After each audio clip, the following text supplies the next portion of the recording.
하나님 말씀은 구약 성경 이사야 59장의 말씀입니다. 이사야 59장 전체의 말씀 1절부터 마지막 21절까지입니다. 하나님 말씀 봉독합니다. 여호와의 손이 짧아 구원하지 못하심도 아니요 귀가 둔하여 듣지 못하심도 아니라 오직 너희 죄악이 너희와 너희 하나님 사이를 갈라놓았고 너희 죄가 그의 얼굴을 가리어서 너희에게서 듣지 않으시게 함이니라. 이는 너희 손이 피해 너희 손가락이 죄악에 더러워졌으며 너희 입술은 거짓을 말하며 너희 혀는 악독을 내밀어 공의대로 소송하는 자도 없고 진실하게 판결하는 자도 없으며 허망한 것을 의뢰하며 거짓을 말하며 악행을 잉태하여 죄악을 낳으며 독사의 알을 품으며 거미줄을 짜나니 그 알을 먹는 자는 죽을 것이요 그 알이 밟힌즉 터져서 독사가 나올 것이니라. 그 짠 것으로는 옷을 이룰 수 없을 것이요 그 행위로는 자기를 가릴 수 없을 것이며 그 행위는 죄악의 행위라. 그 손에는 포악한 행동이 있으며 그 발은 행악하기에 빠르고 무죄한 피를 흘리기에 신속하며 그 생각은 악한 생각이라. 황폐와 파멸이 그 길에 있으며 그들은 평강의 길을 알지 못하며 그들이 행하는 곳에는 정의가 없으며 굽은 길을 스스로 만드나니 무릇 이 길을 받는 자는 평강을 알지 못하느니라. 그러므로 정의가 우리에게서 멀고 공의가 우리에게 미치지 못한즉 우리가 빛을 바라나 어둠뿐이요 밝은 것을 바라나 캄캄한 가운데 행함으로 우리가 맹인같이 담을 더듬으며 눈 없는 자같이 두루 더듬으며 낮에도 황혼 때같이 넘어지니 우리는 강장한 자 중에서도 죽은 자 같은지라. 우리가 곰같이 부르짖으며 비둘기같이 슬피 울며 정의를 바라나 없고 구원을 바라나 우리에게서 멀도다. 이는 우리의 허물이 주의 앞에서 심히 많으며 우리의 죄가 우리를 쳐서 증언하오니 이는 우리의 허물이 우리와 함께 있음이니라. 우리의 죄악을 우리가 아나이다. 우리가 여호와를 배반하고 속였으며 우리 하나님을 따르는 데에서 돌이켜 포악과 패역을 말하며 거짓말을 마음에 잉태하여 낳으니 정의가 뒤로 물리침이 되고 공의가 멀리 섰으며 성실이 거리에 엎드러지고 정직이 나타나지 못하는도다. 성실이 없어짐으로 악을 떠나는 자가 탈취를 당하는도다.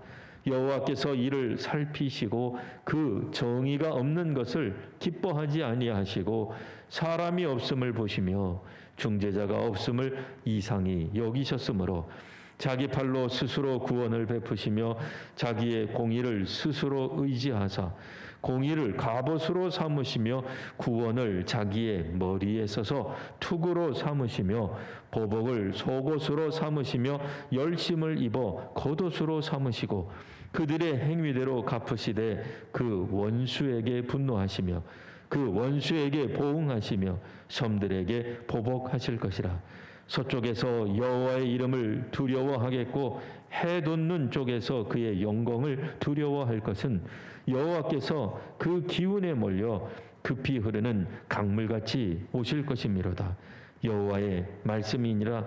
구속자가 시온에 임하며 야곱의 자손 가운데서 죄과를 떠나는 자에게 임하리라. 여호와께서 이르시되 내가 그들과 세운 나의 언약이 이러하니 곧 내 위에 있는 나의 영과 내 입에 둔 나의 말이 이제부터 영원하도록 내 입에서와 내 후손의 입에서와 내 후손의 후손의 입에서 떠나지 아니하리라 하시니라. 여호와의 말씀이니라. 아멘. 예, 오늘 우리 말씀의 제목 K-팝, 또 K교회, 그리고 K-선교입니다. 자, 우리나라를 알리게 된 것이 물론 여러 가지가 있겠습니다만 세계에 우리나라가 알려지게 된 것 중에 그래도 상당한 영향력을 끼친 게 K-팝이라고 하는 겁니다. 대중가요라는 뜻입니다. 팝이라고 하는 게 여기에서는요. 그 다음에 이제 이 드라마, K-드라마가 이 아시아 일대의 사람들의 마음을 그냥 막 뒤흔들어 놓았습니다. 그래서 이 아시아존에 있는 사람들은 한국 남자들은 그렇게 다정하고 한국 여자들은 그렇게 이쁘고 뭐 다 그렇게 생각을 할 정도로 이 K-드라마 이 영향력이 굉장히 컸습니다. 이 오늘날에는 뭐 K자 들어가는 게 너무 많아요. 뭐 어디든 그냥 K자 붙여가지고 우리들이 자랑스럽게 생각하는 게 있습니다. 실제로 우리도 이 K교회라 그럴까요? K선교라 그럴까요? 한국교회에 대한 굉장히 자부심이 넘치던 때가 있었습니다. 80년대, 90년대 교회 성장에 관한 한 전 세계 교회는 한국 교회를 가르칠 게 아니라 배워야 된다. 우리한테 배워야 된다. 우리가 가르쳐야 되겠다. 이렇게 생각하던 때가 분명히 있었습니다. 그래서 외국 유학 가서도 뭐 이제 교회 성장이라든지 선교학을 배우는 사람들 중에 뭐 배워와서는 일부가 그런 얘기를 정말 하곤 했어요. 우리가 외국에 가서 특별히 이제 뭐 미국 계통에 있는 어떤 신학교들 가서 교회 성장학, 선교학 배웠는데 그거 다 쓸모없다. 뭐 성장도 못하는 미국에 있는 학자들이 어떻게 한국 목사들 가르치냐? 우리가 한국 교회를 성장시킨 우리가 차라리 교수하는 게 낫겠다. 뭐 선교학 배운 분들 중에서도 지금 우리 한국 교회 선교가 세계 2위권이다. 그래서 이제는 뭐 한국의 선교, K 선교는 뭐 이제 세계적인 선교라고 할 수 있다. 그러니까 우리가 선교 강국이다. 그러니까 복음주의 선교 라인이 되었던 뭐 에큐메니컬 협력 선교를 하는 뭐 그런 분들이 되었던 이제는 한국 선교를 가르쳐야 되겠다. 우리가 주도하자. 이런 이제 요즘 같으면 이제 그런 걸 이제 국뽕이라 그러죠. 그러니까 이제 그 나라에 대한 애국심이 가득 찬 어떤 그런 이야기들이 분명히 있었다 그 얘기입니다. 물론 지금은 약간 아니죠. 좀 주춤하고 있습니다. 오늘 우리가 이 본문에서도 살펴보면 이 유대인들 비록 남유다 왕국이 망했어도 유대인들이 갖고 있는 그걸 이제 설명하려고 이제 K 선교, K 교회 얘기한 거예요. 그들이 갖고 있는 영성, 그러니까 이제 뭐라 그럴까요? 유대인이니까 뭐 제2쯤 될까요? 영어식으로 말하면 이제 주대, 유다가 이제 제2가 되니까요. 이 제2 기도, 제2 금식, 그러니까 유대인들이 하는 금식은 엄청난 영향력이 있다. 이런 믿음들이 있었어요. 그러니까 오늘 우리가 읽은 이 이사야서 앞부분에 보면은 이들이 하나님께 나아가 부르짖을 때 금식이라고 하는 걸 사용했다라는 걸 알 수 있어요. 그 금식이 뭐 요즘 이야기가 아닙니다. 뭐 특별한 몇몇 기도원의 전유물이 아니라 이 벌써 한 3,000년 전의 유대 민족들이 하나님 앞에 나아가는 기도의 방법의 한 가지로서 이미 금식을 사용을 했어요. 이들이 얼마나 이 자부심이 많았겠어요. 우리는 선민입니다. 근데 선민인 우리가 밥 먹는 것까지 다 내려놓고 하나님 앞에 금식하며 나아가니 반드시 하나님이 들어줄 줄 믿습니다. 하면서 나아간 거예요. 우리가 금식할 때에 뭐든지 하나님이 역사하셨다. 하나님이 응답하셨다. 금식해가지고 우리가 듣지 못한 하나님의 응답이 없다라고 할 만큼 이들 스스로 자신들의 신앙, 자신들의 금식 기도에 대한 자부심이 엄청난 거예요. 오늘날 우리들이 뭐 K-팝, 뭐 당신 뭐 누구 알아? 뭐 이런 거 하잖아요. 뭐 한국 문화 그 정도가 아니라 이분들이 왜냐면 그럴만해요. 구약 성경에 있는 이 유대 백성들이 그때 당시에 있었던 가나안 지역, 고대 근동 지역에서 이루지 못한 그들의 고대 신들, 지역 신들이 이루지 못한 것들을 여호와 하나님이 이루신 일들이 얼마나 많아요. 엄청난 경험들이 있잖아요. 출애굽을 했어요. 가나안 정복을 했어요. 또 수많은 여러 가나안 주변에 있는 종족들과 다투었고 전쟁했어도 거의 물론 이제 약간 진 적은 있어도 엎치락뒤치락 한 적은 있어도 적어도 북이스라엘 망하고 남유다 망하기 전까지는 승승장구했다 그 얘기예요. 거의 불가능한 얘기죠. 놀라운 얘기고 기적이죠. 그러니 유대 백성들이 가지고 있는 그들에 대한 자긍심, 이건 이루 말할 수 없습니다. 근데 민족이 어쨌든 공동체가 함께 모여가지고 혼자 기도하는 게 아니에요. 혼자 금식한 게 아니라 이 민족이 비록 바벨론의 포로로 끌려왔지만 어쨌든 유대 백성이 일치단결해서 금식하는데 하나님 안 움직이시겠느냐? 하나님 보좌를 내가 흔들 것이다. 이런 마음으로 했는데 결론은 어떻게 됐어요? 응답이 없는 거예요. 이사야 다 읽어오셨죠? 응답이 없는 거예요. 그러니까 이들 중에 뭐라고 이야기를 해요? 59장 1절이 그 얘기야. 여호와의 손이 짧아 구원하지 못하심도 아니요 귀가 둔하여 듣지 못하심도 아니라. 이 말은 뭐냐면 당시의 유대 백성들 가운데 우리가 그렇게 열심으로 금식하며 기도했는데 하나님이 우리를 구원 안 해주시네. 여호와의 손이 짧은가 보다. 여호와께서 못 들으셨는가 보다. 라고 그들이 말했다 그 얘기예요. 누가? 금식 기도했던 사람들이. 물론 이제 그걸 조롱하던 사람들도 그랬을 거예요.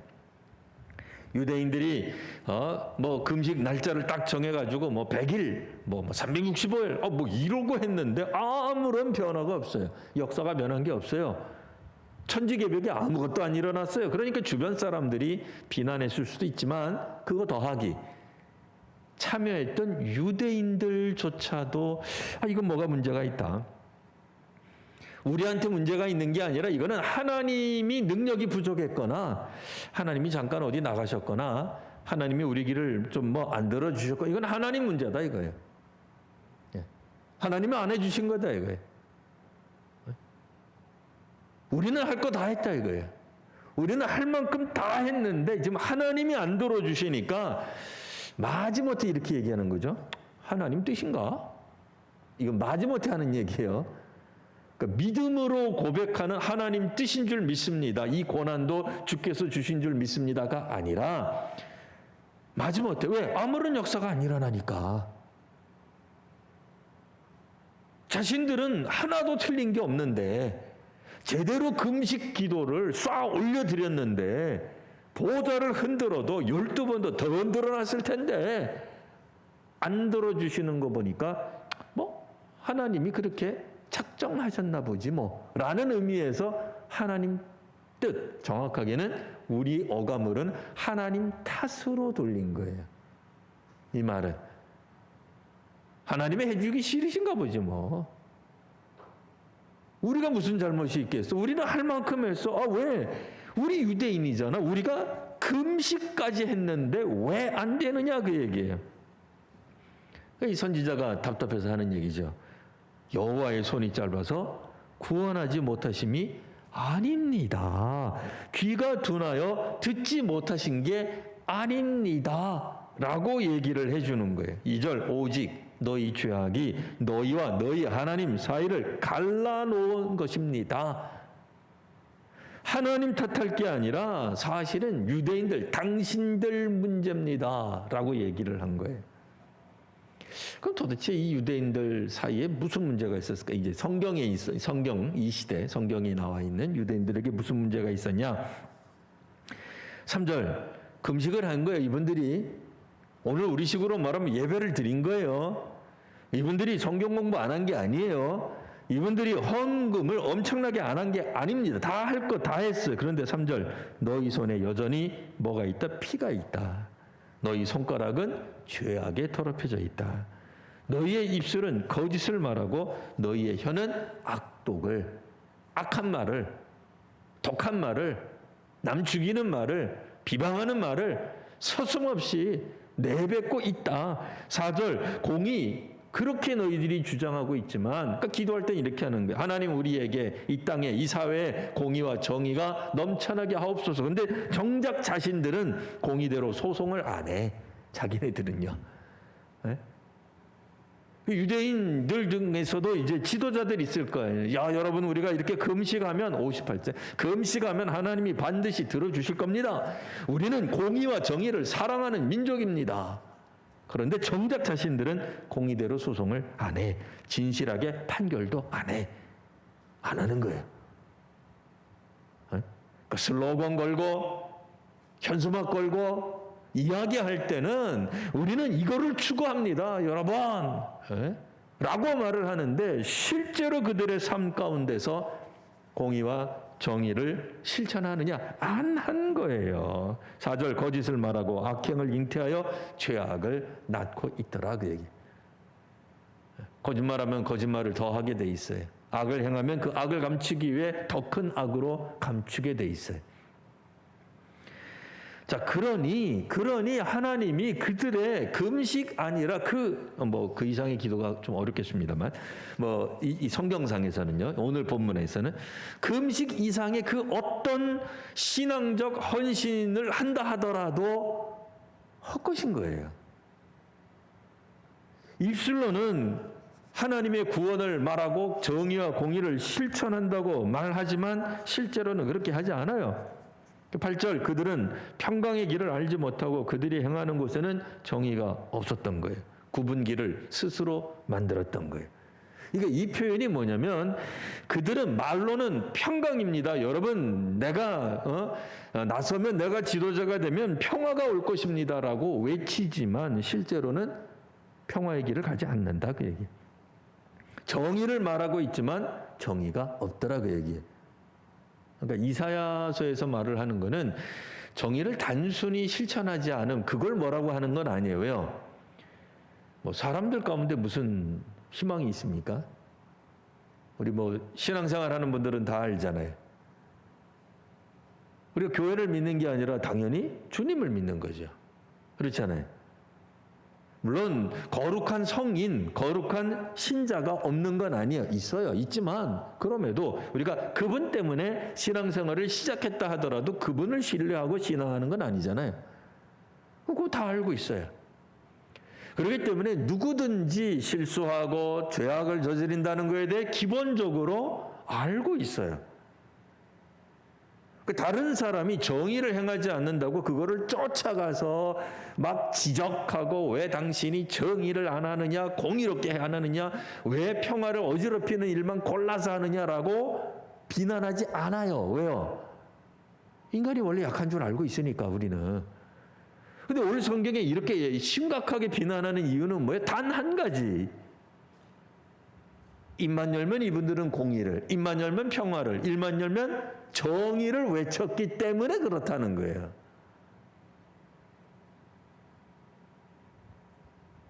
근데 실상은 뭐예요? 안 그런 거예요.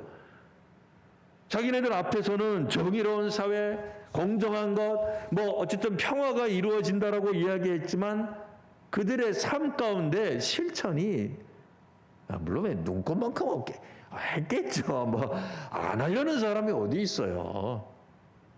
하지만 그들이 외치는 것과는 정반대의 길을 가고 있었다, 그 얘기. 자, 그러니 금식의 핵심은 뭡니까? 금식 기도가 아니라, 금식하는 행위가 아니라, 그래서 금식은 회개라고 하는 거예요. 그런 의미에서. 그러니까 금식 기도 시간 내내 회개만 하라는 뜻은 아니에요. 하지만 금식을 우리가 왜 회개 기도라고 처음 들어보신 거 아니죠? 네. 금식의 내용이 회개라고 하는 이유는 우리가 아니기 때문에, 우리가 해낼 수 있는 영역이 아니기 때문에 그래요. 그러니까 우리가 하나님 금식 기도 우리가 정한 49일이 됐던 30일이 됐던 100일이 됐던 해냈습니다. 그러니 하나님 응답하셔야죠. 우리 할 만큼 다 했는데 이제는 하나님 차례죠 라고 말하는 게 아니다, 그 얘기예요. 금식은 하나님 앞에 우리의 죄악을 고백하는 거예요. 이 예배도 마찬가지. 물론 예배는 한 주간에 하나님 앞에 감사의 이야기도 올려드리고 찬송도 하는 것도 있지만 기본적으로 하나님 앞에 나아가는 사람들의 태도는 죄의 용서를 바라고 나가는 거예요. 물론 이게 이제 안 믿는 사람들 입장에서는 이해가 안 되죠. 뭐 저 예수 믿는 사람들, 교회 다니는 사람들 뭐 그렇게 잘못을 저지른 게 많아가지고 하나님 앞에 나갈 때마다 주여 용서하여 주시옵소서 왜 저러나 세상 악은 다 저것들이 저지르나 이렇게 생각할 만큼 우리 예배 순서에도 나오잖아요. 예? 죄의 고백. 예? 용서에서는 이 첫머리에 나오잖아요. 이유가 뭐예요? 하나님 앞에 나아가는 사람이 우리가 예수님의 보혈의 능력을 못 믿어서가 아니에요. 그거를 자꾸 반복함으로써 예배 시간마다 우리 주일 예배만 그렇게 합니다만 반복함으로써 하나님 앞에 나아가는 사람들이 기본적으로 가져야 될 태도가 뭐다? 회개다, 죄의 고백이다라고 하는 점을 명백하게 하고 있는 거예요. 이걸 뭐 주술적으로 하는 게 아니라 그냥 아무 느낌 없이 하나님 앞에 나가면 무조건 하나님 그냥 나 죄 졌습니다. 용서해 주세요. 아싸 한 주간 동안 또 죄 지어도 되는구나. 그런 얘기가 아니고 그러니까 금식했으니 완수했으니 하나님 이제는 당신 차례입니다. 라고 말하는 게 아니고 근데 유대인들은 어떻게 했다는 거예요? 금식해놓고 우리 할 만큼 다 했다 이거예요. 종교적인 책문을 다 했으니 의무를 다 했으니 나머지 은혜를 부어주시고 역사하시고 구원을 베푸시는 건 하나님 당신 몫이니까 이제부터 좀 하십시오. 근데 안 해주시는 거예요. 하나님이. 왜 안 한다? 자기들 자신들에 대한 회개가 없거든요. 자기들은 아니라는 거예요. 자기들은 정의롭다는 거예요. 여전히 자기네들은 공의를 실천하고 있다는 거예요. 오늘 성경 말씀이 뭐예요? 아니다. 그 얘기를 해주고 있는 거예요. 너희들은 그런 적이 없다. 물론 정의나 공의를 외치는 게 잘못됐다는 게 아니에요. 우리가 정의와 공의를 추구하고 실천하고 애를 써야 돼요. 그걸 남으라는 게 아니죠. 뭐가 문제라는 거예요? 자기네들은 종교적 책무를 다한 거예요. 자기네들은 공의롭게 다한 거예요. 정의롭게 다한 거예요. 근데 실제로는 아니에요.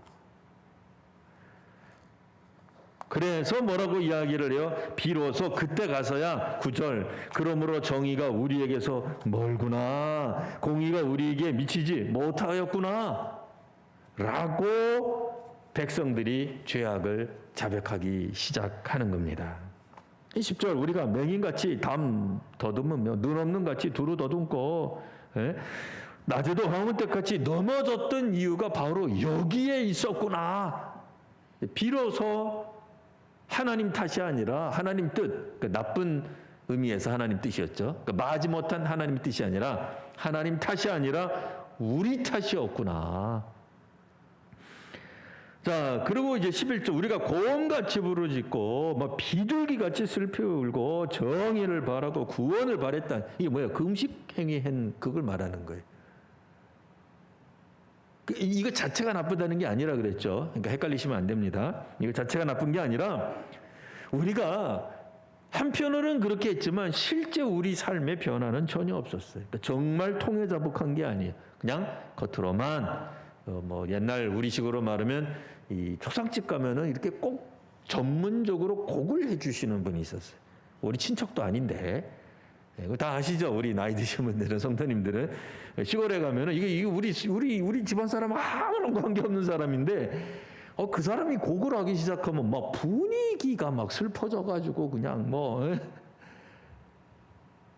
일종의 어떻게 보면 연기한 거죠. 연기가 나쁘다는 게 아니에요. 연예인들 연기가 나쁘다는 게 아니에요.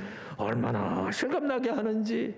그러나 실감나게 한다고 해서 그분들이 마음이 진심은 아닌 거죠. 어떻게 보면 이 종교적인 책무를 실감나게 한 거예요. 교회가 요구하는 것들을 실감나게 해준 거예요. 주일 예배도 드리고 성수주의라고 뭐도 하고 이것도 하고 저것도 하고 다 갖춰졌지만 실제 삶에 있어서는 그다지 변화가 없었던 거예요. 하나님과 동행하는 삶과는 거리가 멀었던 거예요. 그건 아니라는 거죠. 그래서 드디어 비로소 이제 12절 이는 우리의 허물이 주 앞에 심히 많으며 우리의 죄가 우리를 쳐서 증언합니다.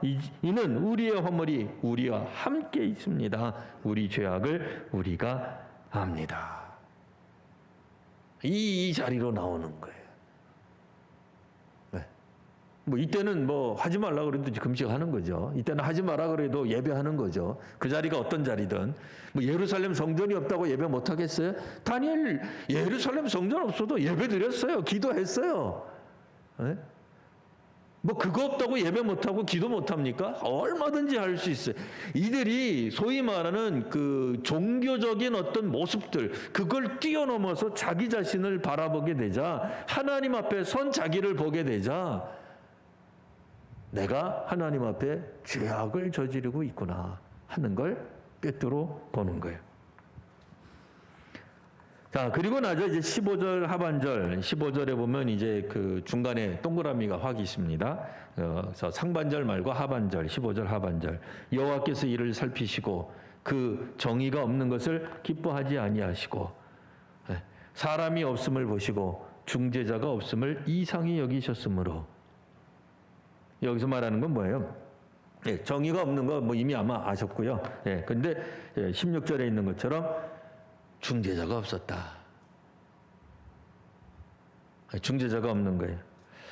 우리 일반 사회로 말하면 정말로 그러니까 그 정의와 공의를 실천하는, 오늘 우리식으로 말하면 뭐 대통령, 뭐 국회의원, 뭐 혹은 뭐 지자체 대표, 뭐 회사 대표가 없었다 그 얘기. 교회로 말하면 우리 뭐 이때는 뭐 교회가 없었어요. 이때는 뭐 유대교니까요.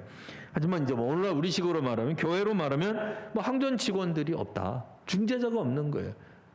목회자가 없는 거예요. 세상이 공의와 정의가 아닌 불의와 부정으로 흘러가고 있는데 이거를 중재할 만한 하나님의 뜻을 올바르게 선포하고 하나님의 진노가 임하지 않도록 이야기하고 잘 가르치고 잘 이야기해서 사람들로 하여금 회개의 자리로 오게 할 만한 중재자가 없는 거예요. 그러니까 뛰어난 지도자가 없는 거예요. 뭐 정치, 경제, 사회, 종교 지도자가 없는 거예요. 다들 하나님의 정의와 공의를 말하지만 그거를 실천해서 온 백성들이, 온 교우들이 실천할 수 있도록 만들어 줄 만한 중간자, 매개체, 지도자 없는 거예요. 그래서 이제 중요한 게 나옵니다. 16절 하반절, 자기 팔로 스스로 구원을 베푸시며 자기의 공의를 스스로 의지하사. 이게 뭐야? 하나님이 직접 구원하시기로 결정하세요. 하나님이 구원하시는, 구원은 하나님의 영역이에요. 선교도 하나님이 직접 하시는 거예요. 사람이 하는 게 아니에요. 물론 하나님은 교회도 세우시고 중보다도 세우시고 우리 가운데 또 여러 사람들을 세우시기도 하지만 기본적으로 이 땅에 공의를, 또 정의를, 하나님의 선교를, 복음을 알리시는 이는 하나님 자신이시다 하는 거예요. 그래서 하나님께서 하시는 구원이에요. 심지어는 교회도 아니에요. 이 세상 정부도 아니에요. 하나님이 직접 하시는 거예요. 선교도 궁극적으로는, 그러니까 궁극적이라는 말 잘 이해하시면 되겠고요. 궁극적으로는 하나님이 하시는 거예요.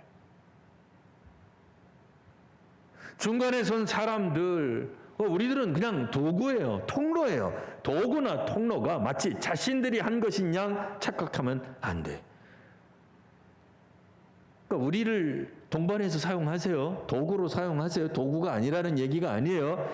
뭐 선교사, 교회, 하나님의 백성, 목회자, 항전 직원들, 성도들을 통해서 하나님이 이 땅 위에 하나님의 공의와 정의 그리고 하나님의 선교를 수행하시지만 마치 예루살렘 성에 입성하시던 마지막 때 입성하시던 예수님처럼 나귀 타고, 나귀가 박수 받을 때 자기한테 박수하는 걸로 착각하면 안 되지. 하나님의 구원 역사에 뭐 그렇다고 해서 우리가 뭐 교회가, 선교사가 나귀밖에 안 되는 그런 뜻이 아니죠. 그런 거 다 알고 계시죠. 상징적인 의미라는 거 다 아시죠. 네. 하나님이 하시는 이것을 오늘 우리가 보게 된다 하는 것입니다. 이제 하나님이 유대 백성을 구원하시고 다스리시고 복음을 가르쳐 주시고 선교하시는 것을 보게 될 것입니다.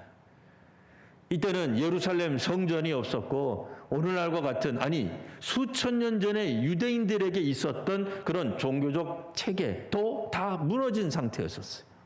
그래도 하나님이 직접 그들을 가르치시고 다스리시고 구원하시고 부르시고 세우시고 선택하신다라고 하는 겁니다. 바로 그때 이들에게 구원의 소망이 비춰지게 되는 것입니다. 그러니까 인간이 가지고 있는 어떤 사회적 제도, 그런 걸 우리가 다 깡그리 무시하자. 이 세상에 있는 문화, 문명, 사회, 제도, 국가 다 필요 없다. 그런 얘기가 결코 아닙니다. 그런 얘기를 하자는 게 아닙니다. 하나님은 조금 전에 말했던 그런 모든 구조들, 체제들 위에 계신다 그 얘기예요. 혹시라도 그 중에 그것들 중에 몇몇 가지가 부족하고 없어지고 무너졌다 하더라도 하나님의 구원 계획에 영향력을 미치지 못한다 하는 얘기예요. 그게 하나님으로 향한 믿음이 있는 거예요. 자, 그러면 뭐가 가능해져요? 바벨론으로부터 이스라엘이 완벽한 독립 국가라고 하는 체제가 없어도 이들은 구원받았다는 신앙이 생기는 거예요. 국가가 우선이 되면 어떻게 돼요? 바벨론으로부터 이분들이 해방되잖아요. 그러나 독립한 거예요? 독립 아니죠. 독립한 거 아니잖아요. 메데 바사에 여전히 속국으로 있잖아요. 그럼 하나님 구원 안 하신 거네. 왜? 나라가 없는데. 제가 나라를 부정하자는 거 아니라는 거 다 아시죠? 그런 얘기 아닙니다. 근데 그런 것들이 더 우선되게 되면 하나님 구원 안 하신 거죠. 근데 놀랍게도 유대인들은 어떻게 역사를 이해해요? 우리만 이 성경 갖고 있는 거 아니잖아요. 물론 이제 예수님에 대한 이해는 완전히 달라도 유대교에 속해 있는 유대인들은 우리랑은 완전히 다르긴 합니다만 적어도 그들은 소위 말하는 구약의 백성들은 바벨론의 포로로 끌려갔던 이들이 예루살렘으로 돌아와 성벽과 성전을 짓는 것만으로도 나라가 완전히 해방된 거 아니에요. 독립국가 된 거 아니에요. 그런데도 하나님의 구원 역사로 보는 거예요. 그러니 지금 짧지만 몇 년에 걸쳐서 우리가 예배당에서 예배를 마음껏 드리지 못한다고 해서 하나님의 구원의 역사가 중단됐거나 소멸됐거나 소멸되어 가고 있거나 그런 거 아닙니다. 절대로 아닙니다. 하나님은 국가나 우리가 가지고 있는 어떤 종교적 어떤 틀이나 그런 것 뛰어넘으셔서 우리를 구원하시고 역사하시고 가르치고 계시는 겁니다. 그거를 오늘 성경을 통해서 읽으시기를 바랍니다. 오늘 하나님께서 이스라엘 백성들 이 바벨론 포로로 끌려가서 정말 뭐가 있겠어요. 그것도 수십 년, 60년, 70년 막 지나가는 거예요. 그렇다고 해가지고 이분들이 60년, 70년 후에 소위 말하는 우리 같은 해방이나 독립이 왔느냐 그런 것도 아니에요. 그럼에도 하나님이 우리를 구원하신다. 하나님이 능력이 없어서 우리를 구원 못하신 게 아니라 사실 그동안에 막혀 있었던 것은 우리들의 죄악 때문이었다 하는 것을 알게 하는 이사야 59장을 통해 오늘도 이 시간 하나님의 구원하심과 하나님의 역사하심을 간절히 소망하는 우리 한국교회와 성도님들에게 하나님의 크신 은혜와 위로가 넘치시기를 바랍니다. 기도하겠습니다. 아버지 하나님, 오늘 이 땅에 저희들의 잘못, 저희들의 죄악을 고백합니다. 비록 저희들이 입술로는 정의와 또 공의를 말하지만 실제 저희들의 삶 가운데서 저희들이 말했던 것처럼 공의롭지도 정의롭지도 못했습니다. 하나님, 오늘 저희가 종교적 책무를 다한 것 같으나 기독교적 사명을 다한 것 같으나 실제로는 하나님이 하시는 선교, 하나님이 하시는 교회의 성장이 아니라 인간의 생각, 인간의 노력, 인간의 방법, 세상적인 어떤 방식들에 의존해 왔었습니다. 이제 우리를, 한국교회를, 또 세계의 교회를 이끄시고 또한 움직이시는 이는 바로 다름 아닌 하나님이심을 다시 한번 고백하며 하나님을 전적으로 믿으며 나아가는 이 시대의 교회와 성도들이 되게 하여 주시옵소서. 이제는 우리 구주 예수 그리스도의 은혜와 아버지 하나님 극진하신 사랑하심과 성령의 충만케 하시는 역사하심이 오늘도 하나님을 전적으로 믿으며 하나님을 의뢰하며 하나님께 의지하며 나아가기로 소원하며 또한 결단하는 믿음의 사람들 위해 이제로부터 영원토록 함께 하시기를 축원하옵나이다. 아멘.